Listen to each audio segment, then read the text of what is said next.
anchor Elex Michaelson, who just interviewed Pete Buttigieg on a number of topics, including Mamdani. Hi, nice to see you. My first time being on with you.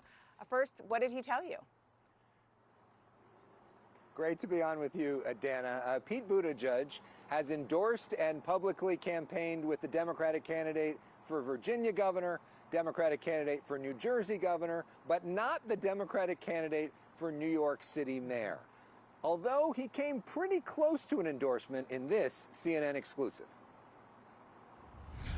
Would you vote for Zoran Mamdani if you were living in New York? I mean, I don't live in New York, but I think he has the capacity to be a great mayor. He, I think, right now has been taking a lot of steps that are not just about winning, but about trying to bring people together, which is something that I think a lot of people didn't see in him or expect from him earlier on in the campaign. So he hasn't asked me for an endorsement. I don't think he needs me in order to win, but I think it's a really important and exciting race to watch. So you've been more impressed by him than by Andrew Cuomo?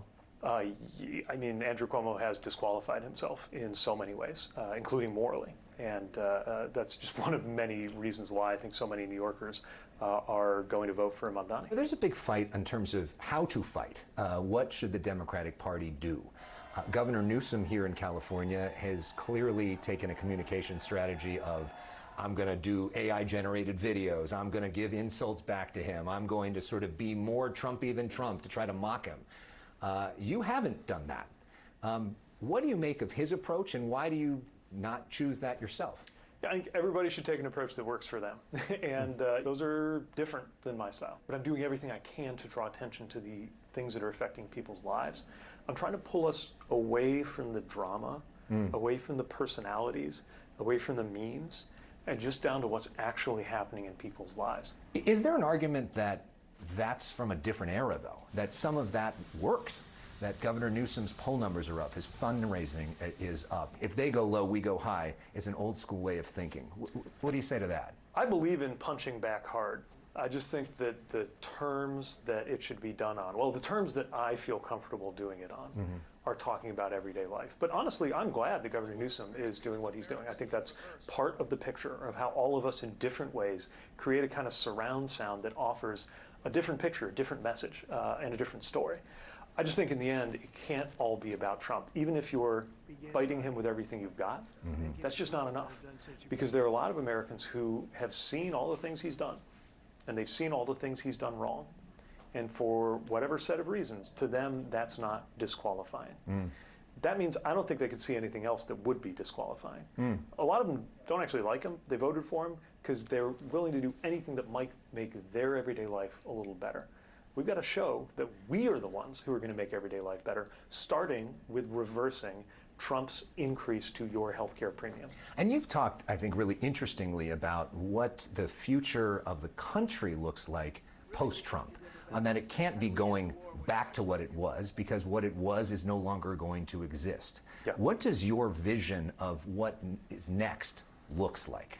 Yeah, I think this is really important. My criticism of the administration, among other things, is that there's no such thing as again in the real world, and they're trying to make it seem like America could somehow turn back the clock. My concern for my party is that we're also looking backwards, that we have this implied vision that basically says, give us a chance, put us back in, and we'll find all the broken pieces and shards of what Trump has smashed to bits, and we're going to tape it all back together and have something like what we used to have. I think the answer is to show how we get that things need to be different, that institutions that have been demolished, that should never have been demolished, at the same time also shouldn't be put together just the way we inherited them. We should start over. Speaking of demolishing, the White House right now, literally, the East Wing is being demolished. What do you make of that?